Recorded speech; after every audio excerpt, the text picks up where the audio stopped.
There was this huge unregulated industry where you had millions of Chinese students connecting with tutors either in the United States, other countries, or the Philippines at a time when US-China relationships weren't great, but you had all of these micro relationships happening. And it was an industry that wasn't getting so much attention, even though it was the largest part of EdTech, a multi-billion-dollar industry. And I wanted to try and understand more about the lives of these teachers. They're sort of a modern gig worker. And just like Uber drivers are gig workers, these teachers are gig workers, no benefits. And there were hundreds of thousands of them. And I wanted to try and understand what their world was like, how they were connecting with students, and how they were influencing students' understanding of the world, and how were they starting to learn about China through their students and their students' families. Because I felt it was really important to have a positive story about US-China relations and relations between China and other countries based on human relationships, and I was curious to learn more. So I started just sort of studying about who these teachers were, how many they were. I started to watch their videos. There's a huge genre of online videos because these teachers made videos to try and help other teachers get hired. They ultimately made their earnings by either teaching students or by getting a referral fee by getting another teacher hired by a Chinese company. Could you tell us how long does it take to make this documentary, and also where did you travel to film the story? This whole project has taken about 3 years between the research, trying to identify subjects, doing the filming, and following the subjects. In my case, one of my subjects is in Indiana, one is a digital nomad in Bangkok, Thailand, and 2 live in the Philippines. So I needed to be able to negotiate access for these subjects to be willing to be in the film, and then get to know them, build trust, and then follow them.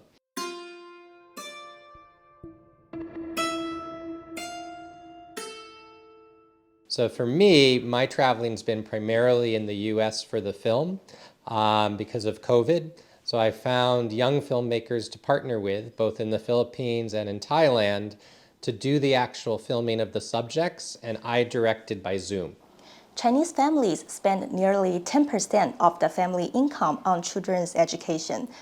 How would you compare it with the US? Education is a huge priority for Chinese families, and when it was a one-child policy, both parents were supporting that one child, grandparents were supporting that child, and they were prioritizing investment in education in a way that's very different from many other countries, including the United States. So Chinese families, on average, spent and do spend more on education than, say, American families, hoping that education becomes a gateway to higher education and to graduate studies and learning English and provides opportunities. Was English learning one of the main focus for Chinese parents while investing their children among other STEM subjects? Yeah, so Chinese families invest in a lot of extra tutorials, for their children, whether it's after-school programs or extra types of materials. I think English is one of the larger parts of the EdTech industry in terms of online tutoring. It attracted a lot of companies that specialty became delivering English either in physical centers in China or by providing an opportunity for Chinese families to connect to tutors outside of China. You guys are everywhere in China. You guys are the rock stars of China. Congratulations. Like VIP kids and others, they created the technology. We have over 100 gigabyte of data, audio, video. What are the purpose for Chinese parents to invest their children learning English? Well, English is one of the subjects that traditionally has been part of high-stakes testing in terms of being able to be successful in getting to a quality high school program or a quality college program. So parents have been interested in English as well as other subjects, knowing that that becomes a gateway for more options in higher ed. For families with resources, it also becomes a gateway for thinking about whether their child studies overseas. So there's some families who can afford to send their children for high school to other countries, and English becomes a key ticket for being able to do a program overseas. But that's a very elite group of people. There are some very interesting English tutors in your documentary. Could you tell us, how does the online tutoring industry in China begin to peak there was huge demand. Like many parents wanted to be able to have English teachers, and the industry that developed was able to be pretty sophisticated in offering different products. Some were more expensive and some were cheaper. So for example, if you have a tutor from the Philippines, the tutor is paid less, which also means the family has to pay less. I've been a ESL tutor with 5-1 Talk for almost 3 years now. It's really hard for me to take care of my kids and at the same time earn money. Hi!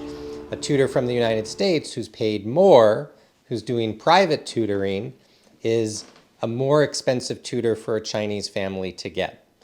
If a Chinese family wants to be in a group class with an American teacher, that's cheaper than a private class with an individual teacher. So the market became pretty sophisticated with a lot of different companies offering different products at different price points, which appealed to the Chinese market because there were some people who could afford a private American tutor and other people could spend less and be in a group class with a Filipino tutor, for example. Do Chinese students and parents have a preference when it comes to the accent of English tutoring? Yeah, that's a really interesting question. So there's a lot of misperceptions of like who is the best American teacher. So some families want to have a teacher that's blonde and blue-eyed and American. And if they end up getting a teacher who is American but happens not to be blonde and blue-eyed, sometimes they could be disappointed. So there's a lot of stories on the internet of what it was like to be a teacher if you were Asian American, or if you were Latino, or if you were African American, and what it was like to try and get students in China. Some companies let families pick their teachers. Some companies had parents and children selecting their teacher, and other companies organized classes providing the teacher with the family not having a choice. Many of the companies that gave families a choice were very popular because it meant that families could choose and shop all of these introductions from different teachers and pick the teacher that they felt was good. Did they want a male teacher? Did they want a female teacher? Did they want a teacher from New York or a teacher from California? So there was this genre of short videos that were made by teachers all trying to sell themselves to their Chinese audience to try and get hired. And it is, one of the characters, Lexi, tells a story about a student and mother asking her, "Are you really, really American? Your eyes are brown, your nose is big. Are you American?" And she was like at first insulted because of course she's American. She lives in Indiana. She was born in the United States. Her parents were born in the United States. So there was a lot of learning that took place between families, children, and who their teachers were. During the peak of English online tutoring in China, how was the skill? So at its peak, it's hard to know the exact numbers, but there were at least 100,000 teachers in the United States doing this gig work. And some estimate that it was closer to 200,000. And in the Philippines, there were at least 20,000, and some estimated as high as 40,000. So there were a large number of teachers who were involved in this economy where they were paid by the class. Most classes were 25 minutes. So in an hour, a Filipino teacher would make about $2.90, and a US teacher would make between $18 and $25, depending on the company that they worked for. Despite the double reduction policy, there's a large amount of children and families in China that still want English to be a part of their education with foreign teachers. The companies in China also employed millions of employees who were supporting this industry or operating after-school centers in China. So before the industry collapsed, you had hundreds of thousands of foreign teachers involved. You had millions of Chinese employees working for these companies, and you had millions of students who were having class with foreign teachers, probably at least 4 million students. And then government regulations came and everything changed. How do you think about the government policy? So the double reduction policy some of the reasons for it are interesting, and there's different reasons. Were Chinese kids working too hard? Probably. Young children got a lot of homework from school. The new policy says that young children shouldn't get any homework, and then slightly older students in primary grades should have no more than an hour. That's not a bad thing, right? Making it so that kids can have a balanced life, enjoy play, not have to work too hard. The policy had other aspects, which was, for example, that there shouldn't be any private providers of tutoring services, and there shouldn't be any publicly listed companies related to this industry, and very quickly shut down the industry of the tutors. I think that was unfortunate because there were many meaningful relationships between students and their teachers. And what's happening here, because Chinese media reporting a crackdown. All private tutoring firms now must register as NGOs. They're banned from raising funds from the stock markets and from foreign investment. And not just the students, because often their parents, their mother, their father, their uncle, their grandparents also got to know their foreign teacher. And the foreign teacher's children, in some cases, got to know the students in China.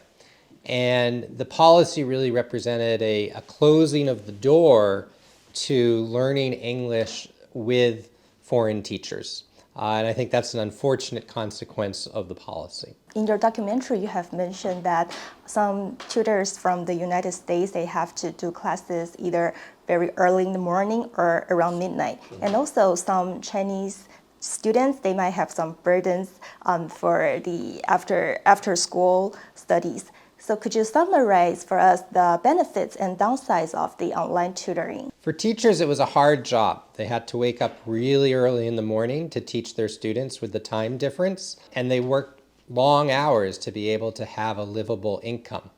The students in China, in part pushed by their parents, would be taking English also at strange times. They might take it in the evening, they might take it on the weekend. So one of the things the government of China wanted to do was regulate so that kids could be kids and weren't taking language courses or other courses on weekends or other times. That definitely changed the industry. It also meant that a lot of teachers who had a job no longer had a job. One of the benefits probably is, as you mentioned, there is a people-to-people connection between the US and China. So from the seamless connection to decoupling, was Xi Jinping the one to be blamed? In that period of countries really focusing on national pride, there's a question about what is the role of English in China. And it's clear that the current government has made it more difficult for students to learn English, whether it's through centers, whether it's through tutors, or even the regulations for private kindergartens, which make it difficult for private kindergartens to offer English. So I would say that the current government in China represents a real shift from a period of when China was really open with cultural exchange, students leaving, hosting other students, to a period that appears to be more closed. Does learning English pose any threats to the CCP? One of the experts in your documentary have said that to speak English in American accent and act American way. English gives one access to a world of ideas in the sense that you can access English press, and maybe the English press says something different about global issues than one's own local language press. It gives you access to other people who have different ideas and perspectives. For some people that might be threatening. But I think English is a tool to be able to create bridges to many different cultures, not just North America. That's important and valuable. And I think it would be sad if this is a time in China where it becomes more and more difficult to gain access to English. In your opinion, would the CCP prefer Filipino English tutors over US English tutors? So this is a really interesting question because the policy would suggest that pretty much the whole industry was regulated and should have been shut down. But the reality is that some of the companies that operate from the Philippines are still operating and doing pretty well. So it's almost as if the Chinese government looked towards those companies that focused on the US and North America and sort of didn't look as closely at what was happening with the Filipino market. And in keeping the relationship between the Filipino government and the Chinese government, these companies like 51 Talk continue to hire tutors, and they continue to be providing English instruction through their platform in China. So there is some double standard going on between what it seems to be continuing to tolerate or welcome access to Filipino tutors, but making it more difficult for North American tutors. All classes starting on August 5th will be canceled from the system. The teachers just woke up one morning to a completely cleared schedule. Gogo Kid decided to close literally I hope the overnight. film will be able to be seen in China. I really hope that it can give Chinese viewers some insights into the life of the American teachers and foreign teachers in the Philippines, so that it also promotes viewers gaining a greater perspective of the world. One of the things that documentary films do is allow people into people's homes to tell us compelling story that allow people to both intellectually and emotionally connect with the subjects and the topic.